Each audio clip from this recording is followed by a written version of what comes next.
gifted students sometimes get ignored because they can handle everything that's going on in the class. So sometimes teachers, unfortunately, tend to say stuff like, okay, they're under control. I've got 20 other fires to put out over there. I'm going to leave this kid alone.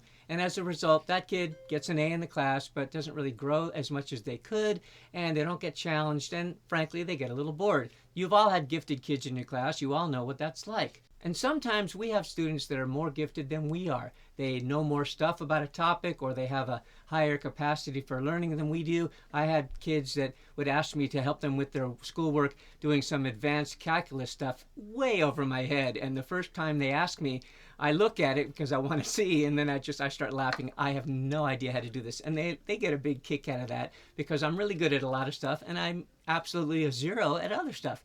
So, the kids get a kick out of that. And then they know that they can show off a little bit to me with this fancy math stuff that I don't understand. And, they can try and explain it and be a teacher for just a minute, just because it's fun and interesting and a good way to connect with the kids. That's for gifted kids. If a gifted kid wants to play music and you are a beginner, but you have a kid that's already played, because we all have kids in our class that have already played a long time, and you'll probably have students that have years of experience on guitar or ukulele, and you're a beginner, so what are you going to teach them? Well, you don't have to teach them. You can challenge them instead. You can say, well, there's this one piece of music, or this one style, or maybe this, or maybe that I don't know. Can you teach me? And ask them to teach you.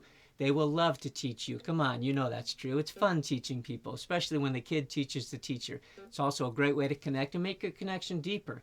Another thing you can do with gifted kids is ask them to perform in front of the class. You know they're going to love it. If they're too shy to do it, then that's not the kid that you asked to perform. But generally speaking, they want to play in front of the kids. And if you have an auditorium and you have a program where the kids are all meeting, find a way to make that happen.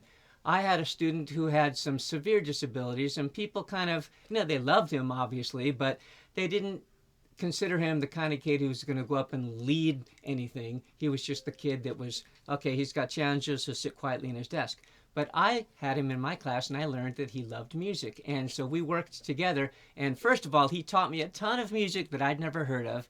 And I found that he was such a ham. He loved to get up in front of the class. And when we had school programs, I always made sure that this guy got to go up in front of the auditorium in front of 500 people and sing a song. And no, he wasn't the most gifted musician you ever saw, but his enthusiasm was so beautiful. He was so much fun. And boy, the whole student body changed their minds about him, because whereas they didn't necessarily pay attention to him before, well, they all knew who he was, because he was that kid that had such a good time and showed them how to have a good time, and standing ovations, and just made so many friends because of that. And no matter what your kid is, no matter what the student is like, playing music can enhance not only your connection with them, but their connection with their peers, which is really kind of the biggest thing that can happen in a school, is for a kid to make friends and get involved and become more outgoing than they were before. So give them some kind of music somehow, somewhere, and just watch what happens.